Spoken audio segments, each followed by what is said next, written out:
नमस्कार दोस्तों, आप सभी का स्वागत है। आज हम बात करने जा रहे हैं टेलीफोन ऑपरेटर अदाकारा जो कि बन गई थी हिंदी सिनेमा की सुपरस्टार।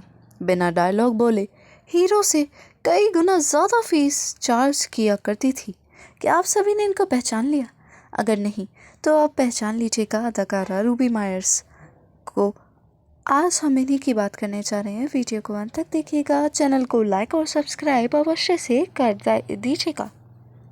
वो अदाकारा जो विदेशी थी लेकिन हिंदी सिनेमा में उन्होंने खूब नाम रोशन किया। एक के बाद एक हिट फिल्में देने के बाद विदेशी मूल की इस अदाकारा को भारतीय सिनेमा की फीमेल सुपरस्टार का दर्जा हासिल हुआ। बेहद खूबसूरत यह अदाकारा उस दौर में सबसे ज़्यादा फीस लिया करती थी।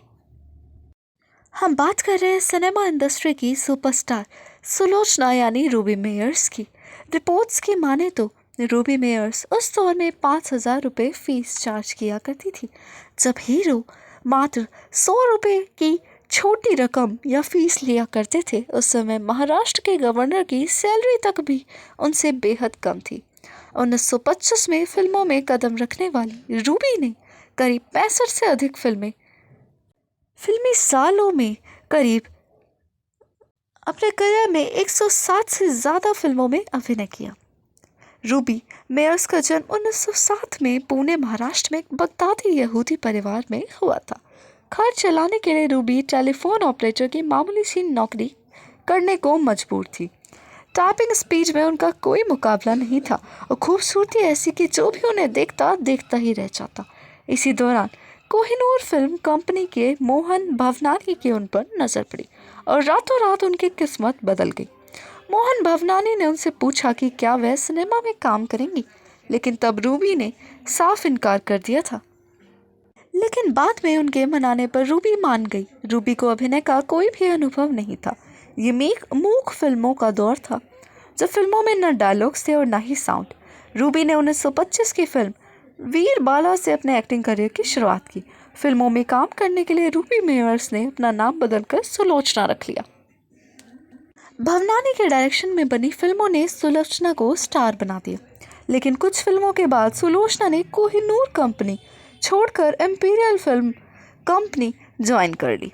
इस कंपनी के साथ सुलोचना ने तकरीबन 37 फिल्में की। जब साउंड फिल्मों का दौर आया तो हिंदी में कमज़ोर ब्रिटिश मूल की रूबी को दरकिनार कर दिया गया था। 1 साल का ब्रेक लेकर रूबी ने हिंदी में महारत हासिल की और दमदार कमबैक कर दिखाया। खुद की प्रोडक्शन कंपनी रूबी पिक शुरू की और हाईएस्ट पेड एक्ट्रेस बन गई। 1926 में आई टाइपिस्ट गर्ल और 1927 में आई बलिदान और वाइल्ड कैट ऑफ बॉम्बे जैसी उनकी फिल्में खूब पॉपुलर रही। 1928-29 के बीच रिलीज हुई फिल्में माधुरी, अनारकली और इंदिरा बीए से सुलोचना काफ़ी अधिक लोकप्रिय हो गई। उस जमाने में जहां अभिनेता साइकिल से सेट पर आया करते थे, सुलोचना सेवरले और रोल्स रॉयस जैसी लग्जरी गाड़ियों में आया करती थी। वो जब भी अपनी गाड़ी से उतरती तो आसपास देखने वालों की भीड़ लग जाया करती थी। लोगों में दीवानगी ऐसी थी कि भीड़ के डर से सुलोचना अपनी फिल्म देखने बुर्का पहनकर पहुंचती थी। उस दौर में पर्दे में रहने वाली महिलाओं के लिए सुलोचना एक प्रेरणा बन गई। उन्होंने फिल्मों में स्विमिंग, हॉर्स राइडिंग और स्टंट जैसे सीन्स किए। वे बेहद कामयाब थी, लेकिन जब पहली बोलती फिल्म आलमार आई तो मेकर्स ने उनकी जगह अभिनेत्री जुबेदा को कास्ट किया। इसकी वजह यह थी कि रूबी का हिंदी में हाथ तंग था, जबकि जुबेदा को हिंदी और उर्दू की अच्छी जानकारी थी। सुलोचना का ये बर्दाश्त नहीं हुआ। उन्होंने अपना स्टारडम बरकरार रखने के लिए फिल्मों से 1 साल का ब्रेक लिया और हिंदी सीखने लगी। इसी बीच सुलोचना की सभी मूक फिल्मों को साउंड के साथ दोबारा बनाया गया था। लेकिन बाद में रूबी का स्टारडम खत्म होने लगा जब नूरजहां, खुर्शीद, सुरैया जैसी नई अभिनेत्रियों ने सिनेमा में एंट्री की। कहा जाता है कि जब रूबी की फिल्म अनारकली तीसरी बार बनी तो सुलोचना को लीड रोल की बजाय सलीम की मां जोधाबाई का साइड रोल मिला था और धीरे धीरे वे साइड होने लगी थी। लेकिन उससे पहले इतने सालों तक उन्होंने पूरी इंडस्ट्री पर राज किया। बाद में थोड़े बहुत अड़चन तो हर किसी के काम में आने लग जाती है, लेकिन स्टार्टिंग से लेकर उन्होंने लगभग 20-22 साल तक इंडस्ट्री को अपने हाथों में थाम कर रखा था। आप सभी का वीडियो को देखने के लिए धन्यवाद और चैनल पर आने के लिए भी।